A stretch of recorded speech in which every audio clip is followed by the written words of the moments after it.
Hello, my friends, and welcome back. Thank you very much for being with me again today. Welcome to my sanctuary, my sanctuary. I made another video this morning. Um, Go and check it out. I showed you the surrounding here, 360 degrees, so I'm not going to do it again. Nevertheless, I'm here to talk to you about the possibility of a war in Europe. The Russians are ready for it, especially Mr. Medvedev. Then let me get my iPad here. Another topic that I have here is Mr. Netanyahu is again in Washington, D.C. I don't understand why exactly Mr. Netanyahu is for the fourth time in Washington, D.C. meeting Trump. Fourth time in what? Within 9 months, 10 months, 9 months? Why? If you tell me because of the war in Gaza, I would like you to tell me how many times Arab leaders were in Washington, D.C. speaking in front of the U.S. Congress since the war in Gaza. Bring it on. Okay, so that tells you something. Then we find out that Romania occupies Moldova. Well, it would sound kind of like normal. Why? And I will explain, but I don't think it's going to happen. So supposedly the Romanians are waiting like a spider and wait in the shadow, like in the Gone with the Wind. You wait like a spider in the shadow. Remember? Scarlet. So what happened here? I'm citing the Gone with the Wind. Yeah, I know. Clark Gable and all that. Nice movie made by the guys for us. So how Romania occupies Moldova? Will Moldova unite, come back to Romania? No, it's not. Brussels is not going to allow that. I know the Romanians have been waiting for a kind of circumstances to get back their territories, but I don't think they sucked enough or they bent over enough to get it deep enough, many times enough, to be given Moldova, because the Romanians are not going to take Moldova. Romanians are going to beg. All right, and the Netanyahu and Donald Trump, they bring a 20-point plan to fix Gaza. With obviously, maybe Tony Blair, I think he's a war criminal, the former Prime Minister of England, not Great Britain, England, that's how I'm going to call these guys, because they are in charge, not the Scots, the Welsh, and the Irish, blah, blah, blah, blah. And he apologized to Qatar. Netanyahu apologized to Qatar for the strike that he conducted with the support of, we can't tell you. And Trump and Netanyahu also spoke about the second strike maybe in Doha in Qatar. All right, these are the topics for this video. So let's start with the first one. The war in Europe, and the Russians have no problem waging it if they're pushed into it. This comes from Ukrainska Pravda. Russia does not need war with Europe, but it is possible, Medvedev said. So Medvedev, the former Russian president, has said in his typical boorish manner that Moscow does not need a war with Europe, while simultaneously admitting that such a conflict remains possible. Well, let's say I'm right here and a guy stronger than me comes over and he wants to beat me up. I can tell, I don't want to fight you. But if you want to fight me, I will not lay down and take it like a bitch, like the Romanians take it, I will fight back. You might knock me out, I have my chances. Remember, in any fight, you have at least one chance. Out of a million, but you still have one chance. Or the same, let's say you bring here Mike Tyson. He's not going to be 100% knocking me out, I guarantee you that.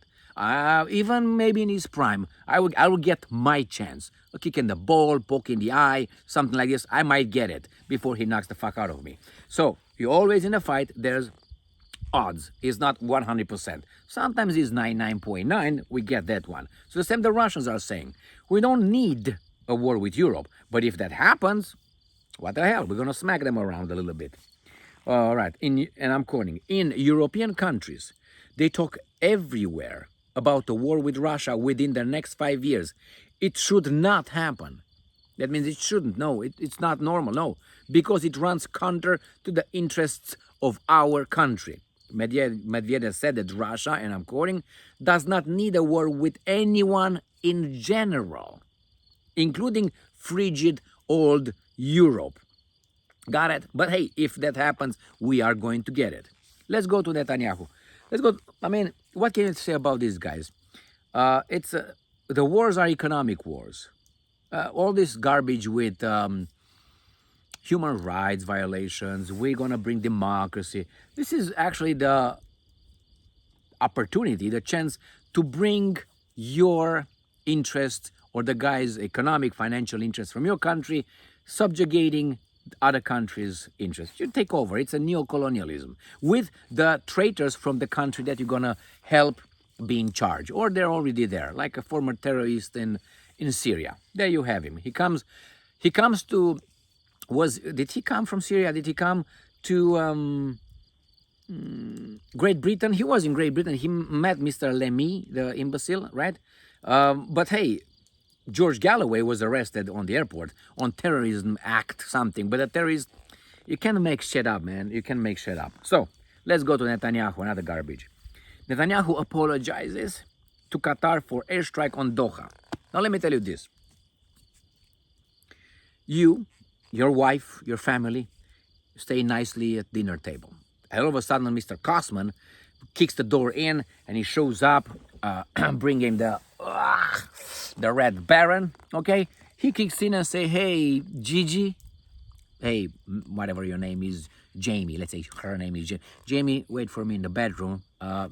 You guys continue here.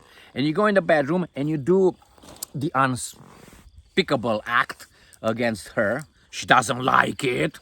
And then after that, you come back and say, you know what? You zip your, and you say, man, I apologize. My bad. And leave the room. So what do you think you should do to me? First, you, if you're tough, the moment I kick the door in, ba-ba-bi-bam, ba-boom, ba-bam, you should be ready, Freddy. All right? Let alone propositions on me talking to you.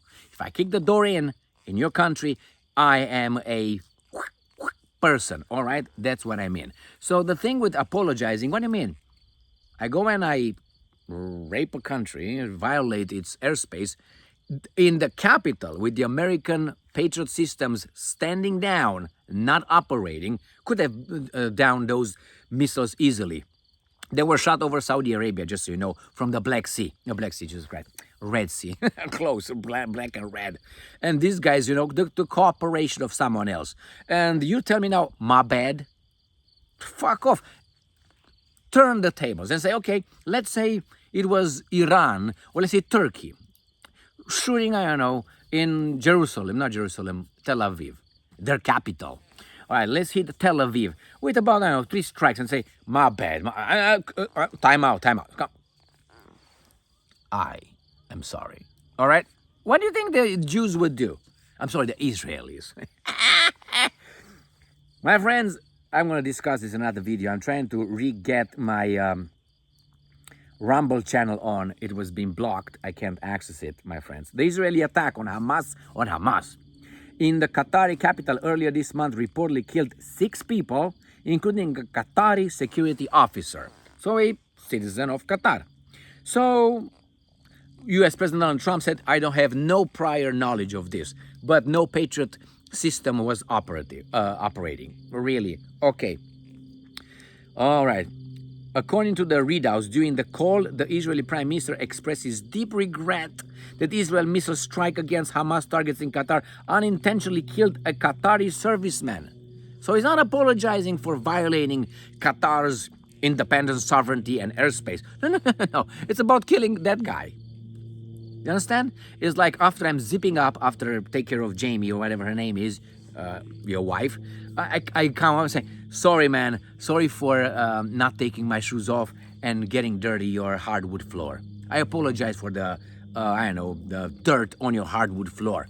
Is that why you apologize? Not even for what I did, you know. No. I apologize for the dirt I caused, the misery on your floor. What is this? Who's doing this? Who?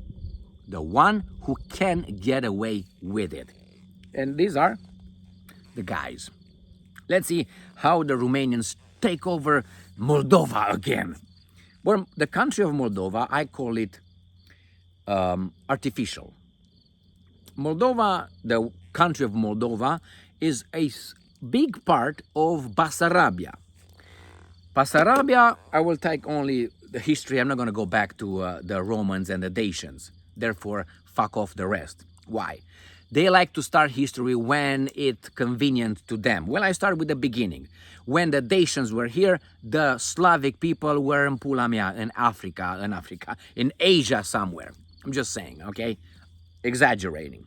So, why? Because if you say Bessarabia was Romanian. No, it was Russian for about this man. Okay, when the fucking Russians showed up with their Vikings and everybody else over there, the Dacians were over here, I don't know, 2 centuries ago. Before them. Alright, so I want to stop that shit. So, Moldova was carved from Bessarabia.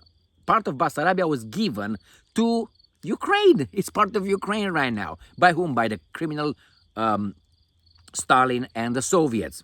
Evil ideology that Adolf wanted to destroy because it originated from the son of the rabbi, Mr. Karl Marx. Yeah, he was a son of a rabbi, Karl Marx. But nothing, okay.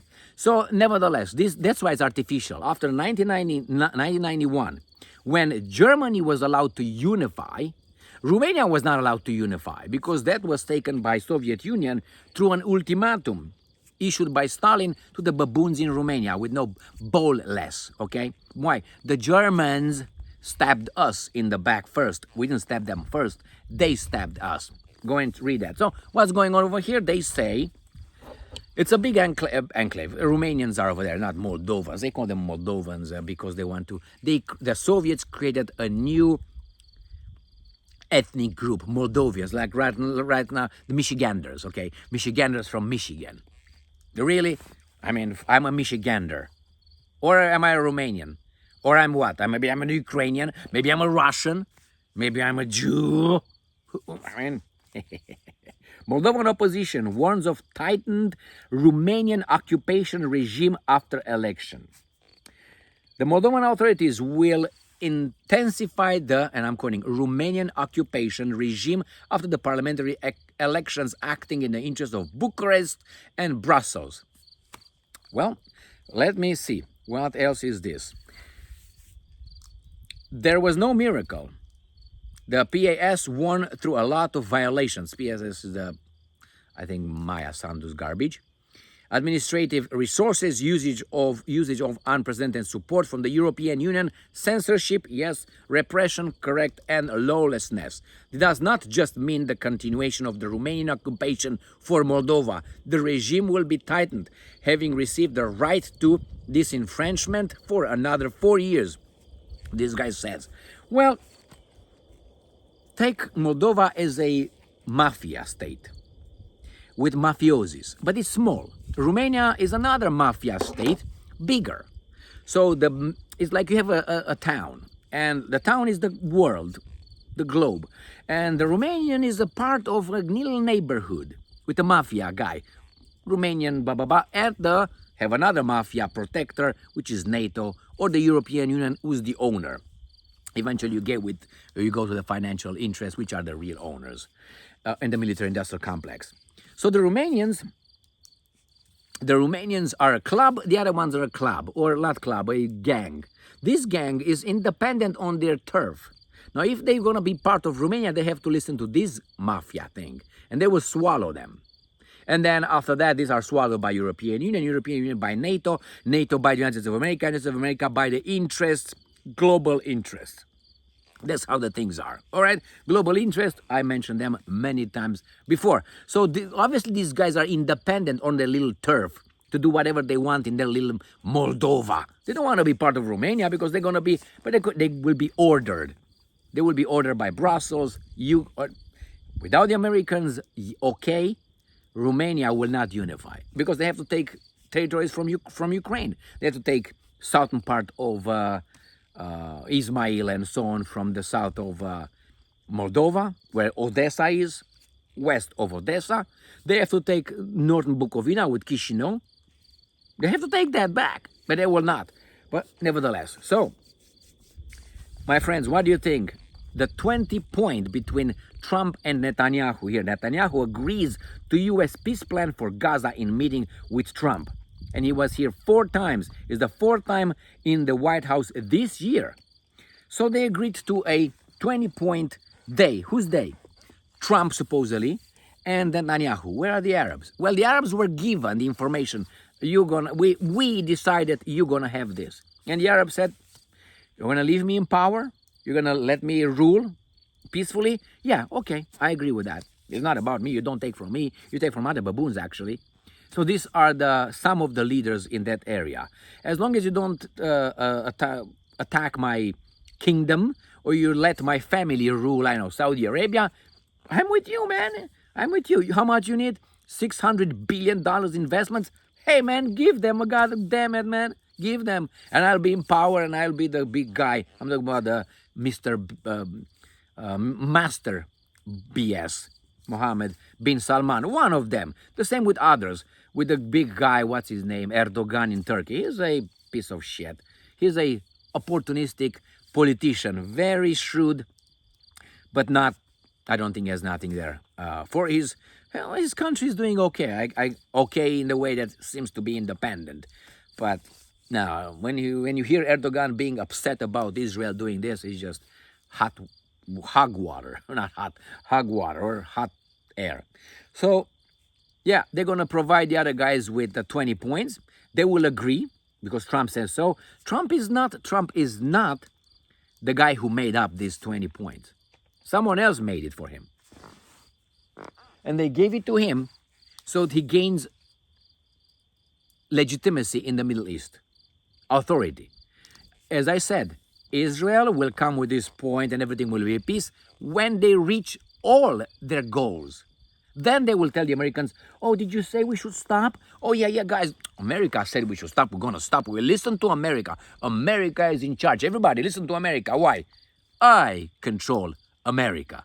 So I've just built legitimacy and authority to Trump. No. But makes you think this. A lot of people say, but I will make this video some other time.